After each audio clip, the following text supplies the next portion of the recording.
every once in a while, a game comes along that makes you stop and look at it.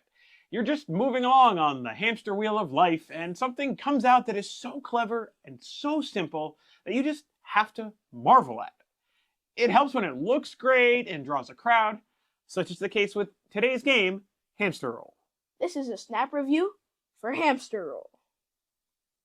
Hamster Roll is a dexterity game for 2 to 4 players ages 7 and up by Jacques Zimet. It was recently brought to the US by 25th Century Games. So Elliot, let's talk about the art in Hamster Roll. I mean, it's a dexterity game with like a bunch of wooden pieces. Most of them are like rectangular slabs. And as you might expect, each piece that is the same size and shape is also the same color. But that's not the impressive part. I mean, look at this wheel. This thing is huge, and it's really impressive when you rest it on a table. That brings us to the mechanics of this game. How do you play Hamster Roll?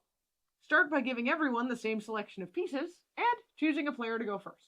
Set the wheel on the table, ideally a flat level one, and put the black cone-shaped piece on the bottommost segment. The first player chooses which direction the wheel will roll by putting one of their pieces in a compartment 2 spaces ahead of the cone. From then on, everyone must play in that direction. When you place a piece, its edge must be the furthest along the wheel, and you can't place matching pieces in the same compartment. You also can't race out ahead too quickly. You can only place your piece in the current compartment, the next one, or the one after that. But from there, the sky is the limit. You can place the piece in any kind of stacking or rotational way that you choose, as long as its edge is closer to the next compartment divider than the edge of any other piece. I'm sure you're asking by now, if the wheel keeps rolling ahead, at some point pieces are going to fall out. What then? If any pieces actually fall out onto the table during your turn, you have to take them. But if they just shift around or fall but land back in the wheel, don't mess with them. Okay, but what if I can't make a legal move? Then there's another type of turn you can take.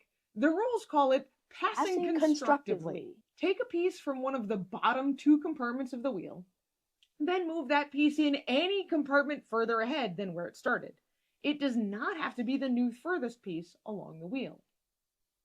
The game ends when someone has no pieces left. They win! That's the main game, but the rulebook also includes a couple of interesting variants, including a team variant, and what I like to call the chaos variant. So what did we expect from this game, Andrew? We love basic dexterity games like Drop It, and I was certain we were gonna have a blast with Hamster Roll. I expected balance was gonna come into play, but not quite the way it did here, actually. I expected this to be a fun game. I've heard lots of people talk about it. I've seen pictures. Stacking pieces and rolling the wheel sounded like a chaotic good time.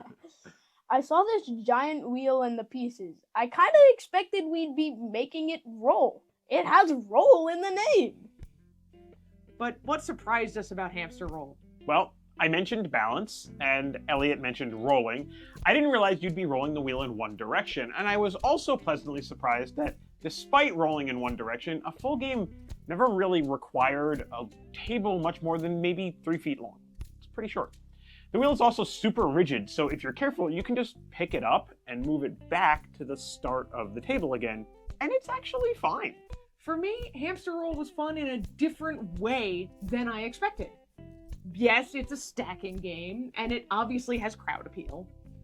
But you can get incredibly tactical with this game, placing pieces that force future players into increasingly difficult situations. And it's a really fun puzzle, at least for me, to see if I can get out of those difficult situations without dropping a lot of pieces. After we had some hard feelings on our first family game, it really surprised me that our kids picked this one again when I said, let's just play something for fun. This was more fun than I thought it was going to be, even though I get upset sometimes. It's still really fun. Games like Hamster Roll are some of the best games to bring out after a family meal when everyone is sitting around, letting their food digest, maybe not wanting to move too much. The box is probably a little bit too big to roll out at the restaurant, but this is a great game for dinner at home.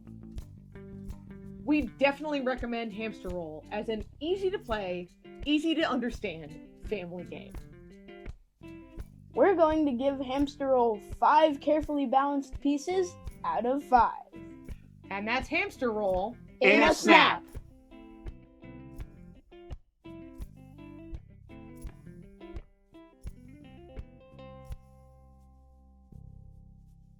That's the main game, but the rulebook has a couple of interesting.